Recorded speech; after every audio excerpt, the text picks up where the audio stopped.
there was a lovely children's program. They talked about Jesus, so I knew, who he was. That he was. They called himself the Son of God, but I had no idea who he was. Yeah, right.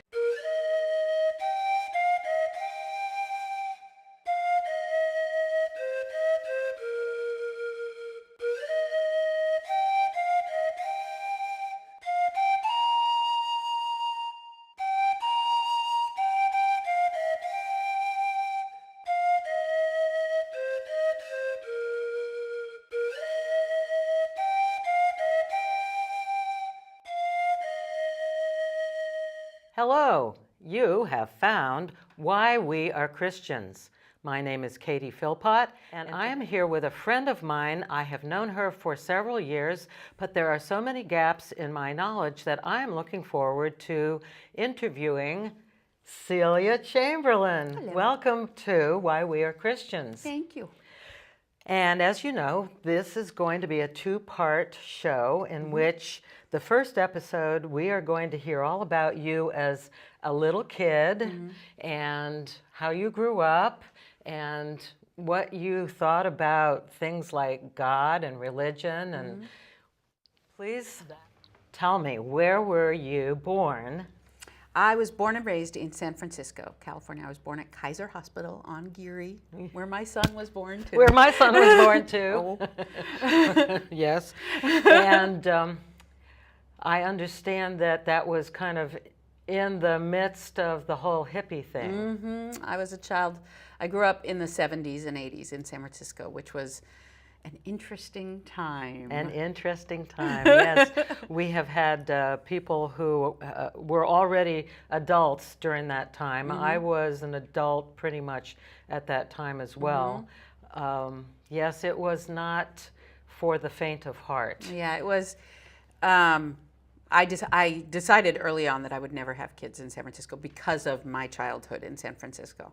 So what was childhood like? Were you really well tutored by parents, or were you kind of let to be on your own? No, there's a reason people come to San Francisco, and my parents were of the same mindset. My parents ran a small theater on Potrero Hill, so we had a lot of freedom in that. It was 2.5 blocks away from our house, so we could walk there day and night. They both worked there. They ran it together. We would often walk back and forth alone through the neighborhood. Our house was right near a dividing line between the old Italian section of Potrero Hill and the projects. So we had a lot of stuff happen right at the end of our street. Right. A lot of things go on. So it was a little bit dangerous? Yeah. Yeah. Sometimes you never wanted to go out at night, but that's typical for San Francisco, but especially on our street. Oh my. Okay. So now, since this is a show about how people become Christians, did you have a religious background? Were your parents religious? Were either one of them Christians? My dad called himself a humanist, and that was his choice. He came from a family in Minnesota, Catholic and Lutheran backgrounds. He was the youngest of 13 kids, a farm family, so they were working. And my mom was culturally Jewish. She is from Brooklyn, Flatbush Avenue in Brooklyn, and she escaped that on purpose to get away from, she said, Jewish men, but mostly to get away from, I think, the traditions and the expectations on her to get married and have kids and just become part of the everyday. I also have a Jewish mother from Brooklyn. It's a thing, right? It's a thing. So she left and went somewhere else to meet your father. To school in St. Cloud, Minnesota, and that's where they met. Okay. And then she left from there. She went out to San Francisco because she wanted to be an actor. An actor. An actor. And he followed shortly after. Okay. So here they are in San Francisco, and they've shed any backgrounds that they had, and now they're artist theater people. Yeah. And they're progressive, not just artist theater. Okay. They showed Okay. new plays, progressive plays. That was Their intent Au was to courant. stir things up. That was what they loved to do. We have a picture of Nothing me. has changed in San Francisco. I tell my mom, we grew up in a political family. She said, I wasn't that political. And I laugh and I say, I have a picture of me at 2 years old at a protest rally, holding the sign. Yeah, right. Any influence from any place at all that said there is such a thing as God? My best friend when I was young was Catholic. And so her family, but they were the kind that would go Christmas and Easter. Yeah. So that was the big deal. like And they had the Jews beautiful go to high Christmas tree. holidays. That's it. Right. My mother's family, her parents went to the high holidays. So that's, although I didn't know any of that until later.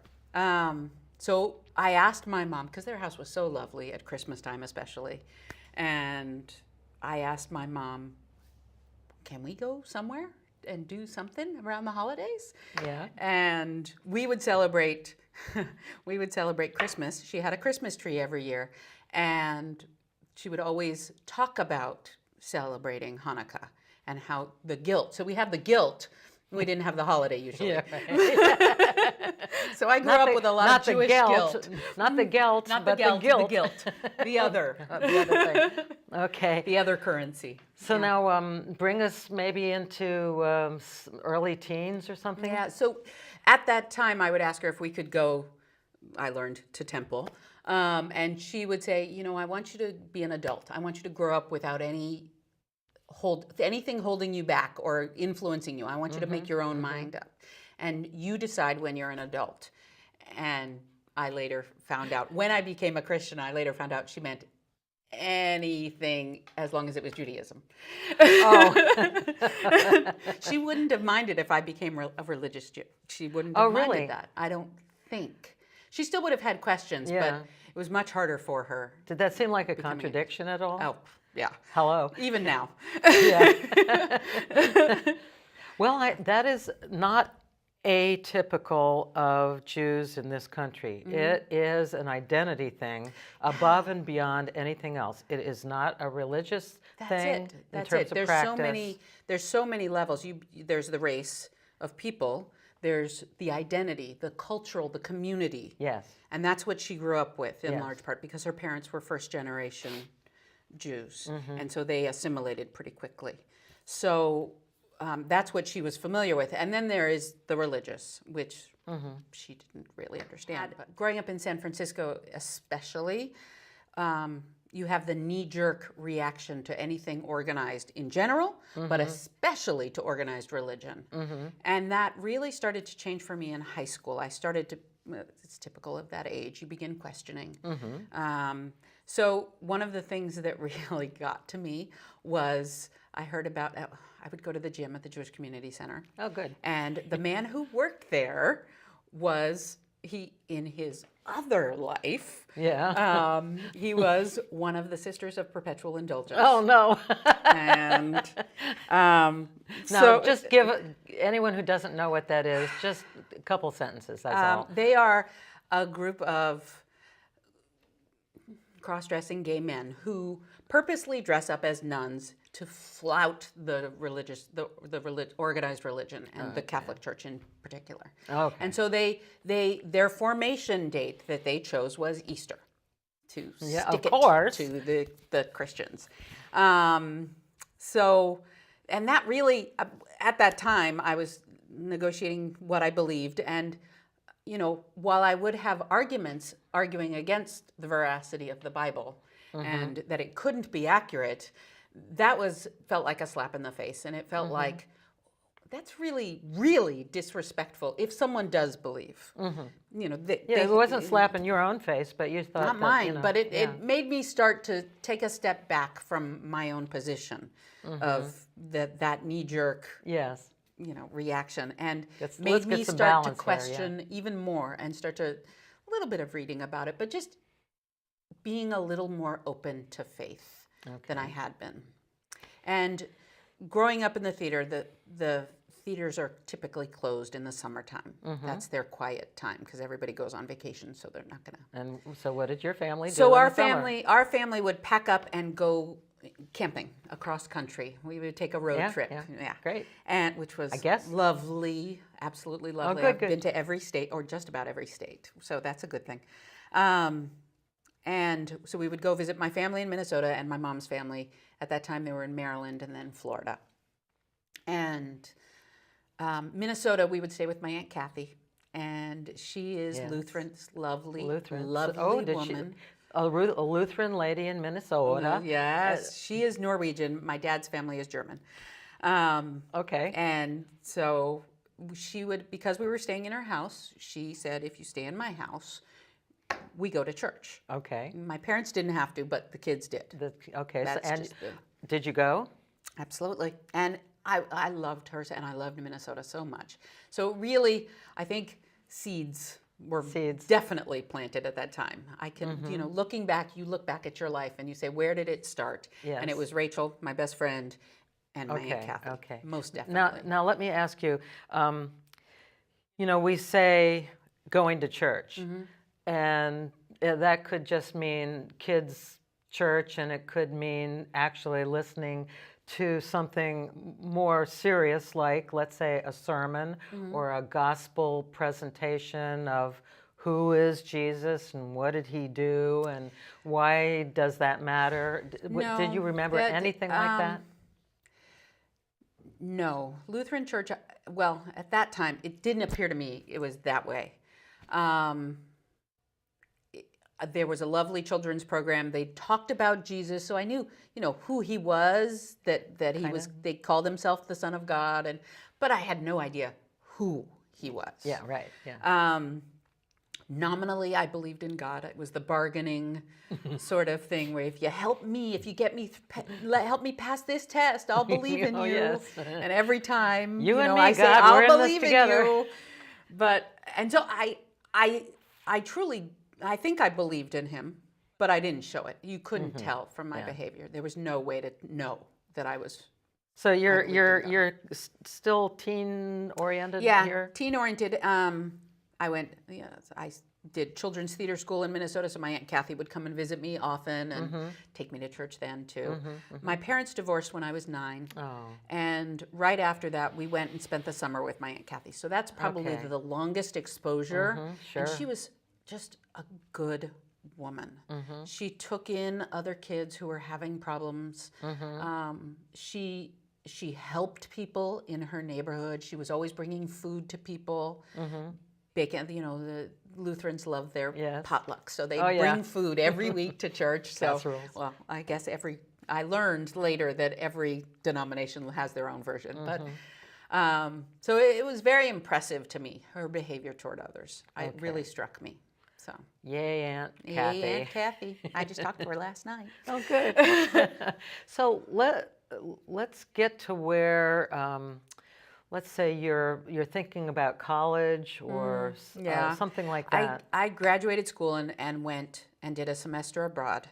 And my favorite place to be, ironically, looking back, was churches. And I was on the 15-year plan to get my bachelor's, so it took a long time. I was working, so I always let work take precedence. Sure. If there was ever a conflict, it was work, and I would drop my classes. Yeah. So that was through my 20s, and I came out of an 8-year wasted years of relationship when I was 29 and had done a lot of self-reflection and knew that some big changes needed to happen. Had already happened, but in order to get out of that relationship, but also were even more changes. So I was going to City College. I was working during the days in San Francisco. I was going to City College. It was an astronomy class, and I met my future husband. I remember him walking in the door. And his name is Clayton. Yes, Clayton Chamberlain. Clayton was on our show here almost 2 years ago. Yeah. We met. He got my phone number because he said we wanted to become study partners, so we had to have each other's phone numbers. What else? He didn't have a phone, so it was my phone number. And we took that class, our astronomy class together. We ended up getting exactly the same score, down to the 1000th. Oh, wow. Which was That's kind of a interesting. Funny coincidence. You must have studied well then. We did. And we got different scores on each test, but at the end of the day, it was very funny. Okay, so let me just stop you for one moment. Here you both are. You haven't got a real clear idea of faith yet, or what that would entail. What about Clayton? Clayton was born in upstate New York, and he is the child. I mean, his parents divorced the year he was born. Oh, So yeah. his mom worked. She did get remarried when he was 5, but that was not a good relationship it was not a father figure for Clayton. So he lived, the first 5 years they lived with her parents, his grandparents, and they were Christian, or the grandmother was Christian Scientist. And so there was some influence when he was young, but she died when he was 7. And so any influence was way back here in the, just in the recesses. Yeah. So he was probably not as antagonistic. His family dynamic was probably not as antagonistic toward organized religion as mine was. Okay. Because he was small town, upstate New York. That just wasn't, but he was agnostic. He didn't necessarily believe. He didn't not believe, but yeah. It wasn't top priority for him. Yeah, he was interested in business and getting ahead and very self-oriented. But he was still attractive as a potential mate? I didn't think so. I thought, I'm just out of a long-term relationship that wasn't very productive.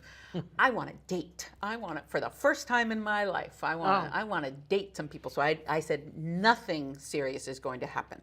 No way. No way. And he knew pretty early on that he wanted more of a relationship. And I said, sorry. And so he worked very hard to convince me, which was that was nice. Very nice. I That was enjoyed nice, it. yeah. And so after he convinced me, we were working toward marriage, and we both were on the same page. And we started talking about children in the future and what we would do. And I told him I wanted to have them raised in church or in temple. That was important to me. I looked at my cousins in Minnesota compared to my own upbringing. I could do pretty much anything. My parents were very permissive.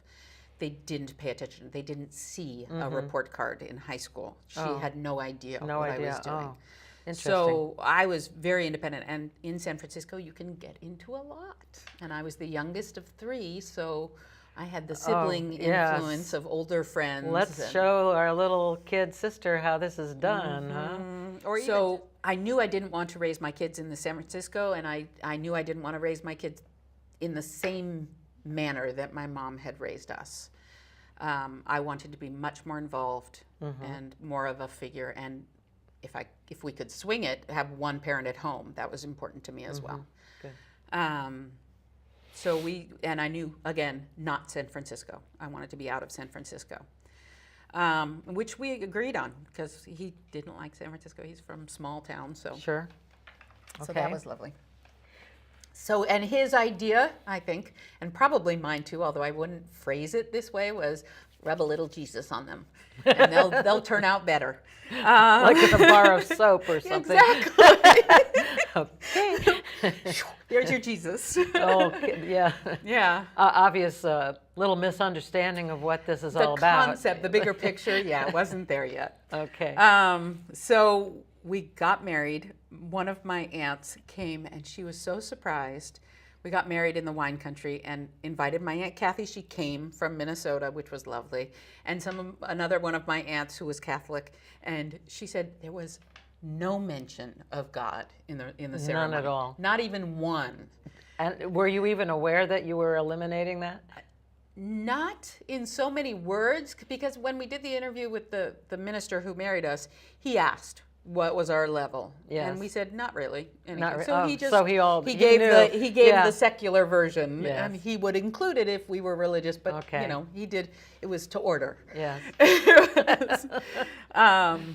And so that struck me. My Aunt Kathy told me that after, and I was like, really? Oh, really? That was not my intent at all. And right, but since it wasn't like front and center for you, why would you even think of it? Why would we even think about it? Yeah, but it struck her, and she mentioned it. Sure. And so we're married now. That was in 2001, just before 9/11. My husband, and just before his job was good. Everything was fine. We didn't need anything. Yes. So. that there was no rush for us. We weren't Yes. ready to have kids yet, so there was not any real searching. And 9/11 happened. I remember that, and it was a big change. And really? I actually What tried to business find. what line of work was he in? Well, he was a that made? headhunter at that time. He's always done sales of one kind or another. Okay. And so he was a headhunter at that time in San Francisco. And it didn't have a direct impact on his job, but and he was in technology, but it had an impact on everybody, every area. Yeah. Oh yeah. So I actually went to church that weekend for the first time. I found a church in our neighborhood. It was a Presbyterian church, and it was a little odd. They sang and danced during the service, which struck me. But I felt the need for connection. I felt the need to connect with a community. You and millions of other people. Yes, Definitely. we just, for your information, we stood out on the sidewalk outside our church at that point, and people just started gathering, and they were coming in, and it looked like, oh, this is a work of God. Yeah. Within a couple weeks, They were gone again. they were gone. And then so was I. Yeah, right. Pretty much, yeah. But that was okay. My first step back in to searching. We decided to get pregnant. Took longer than we expected. Took longer than I expected. My sister had had kids. My brother was single, but I didn't anticipate any problems, which we ran into, and we were just. It was a couple of years. We were just about at the point now where we were going to start testing. Okay. We had scheduled the appointments, talked to Yes. the doctors, Yeah. and I was praying. I was doing my bargaining again. Yes. And Please, God, make this work. Clayton's favorite story. I had taken, every time I was even a day late, I would take a pregnancy test, and it would devastate me when I wasn't pregnant. So so I'm going to pick him up at a new job down in Redwood City. And it's, 45-minute drive or so. We were still living in San Francisco at this point. And I had just taken that pregnancy test and found out I wasn't. And I was crying, sobbing the entire way down. And I walk in, and he can obviously see something is wrong. And he thought someone had died or something. I'm not pregnant! So he's calming me the whole way back. And, we took the next pregnancy. I was pregnant, turns out, which is why I was so emotional. Oh, so it was a wrong reading. Yes. So we ended up getting pregnant at my 10-week sonogram. Yes. My little jumping bean, my son, Cameron, is on the screen.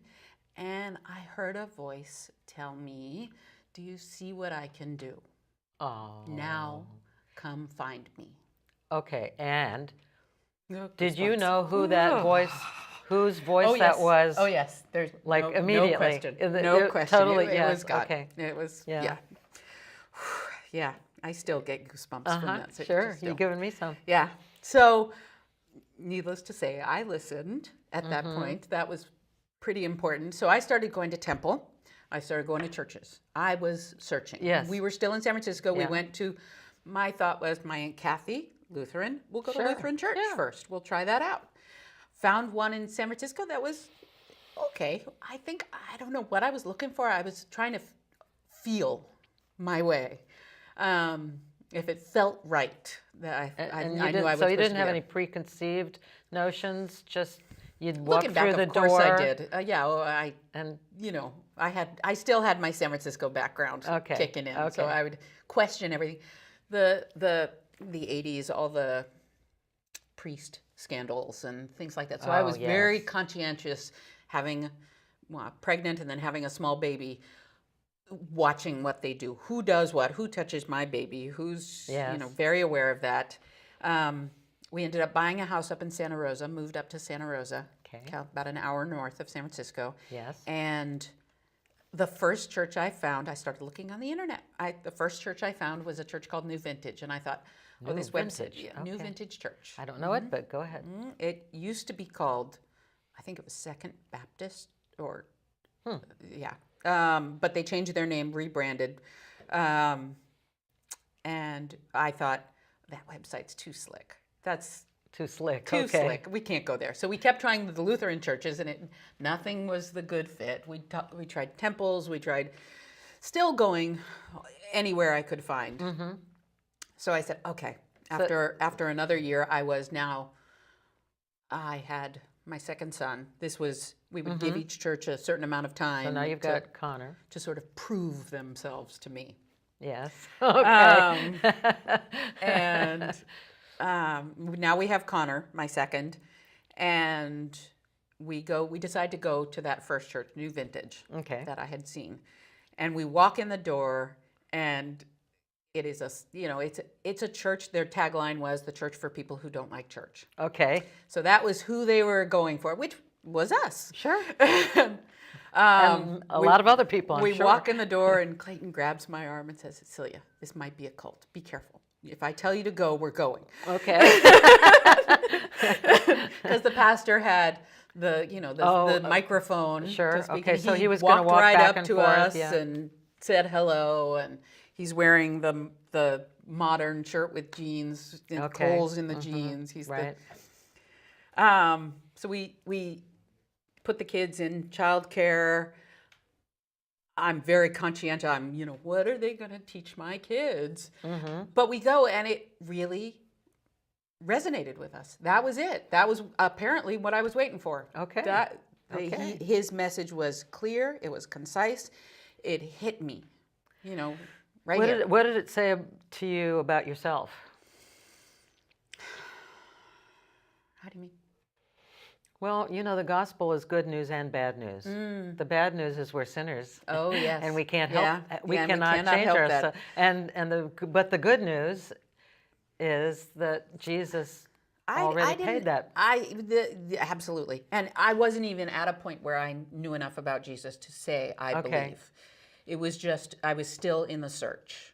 So for me, it wasn't talking to me yet directly. I was still finding. Sure. Got it. And so I started volunteering. It was a church. He would give a very clear, very short message with some homily. gospel. But yeah, and he would give the gospel, but it was short, easy to understand. For me, I had no idea what the gospel said, so it was perfect. It was for perfect me. for you. It was perfect for me at that time. And so I started volunteering because I wanted to know what they told my kids. I wanted to know what they were saying. And golly, you might actually listen in. And that was it. And so I was reading, I'm volunteering as the assistant. I'm reading the Little Jesus storybooks. Okay. Because the pastor's mother was in charge of the children's ministry. So she was a missionary. And so it was very important to her to have everything be focused toward Jesus. Everything points toward Jesus. And everything does point towards Jesus, including this show. But we're going to do what I love, which is to kind of make a cliffhanger. We're going to leave them wondering. So you're into this church and you're hearing the message of Jesus. Well, come on, what happened next? So we would like you to please stay tuned for the next episode of Why We Are Christians so that you might find out what happened next for Celia Chamberlain. So long.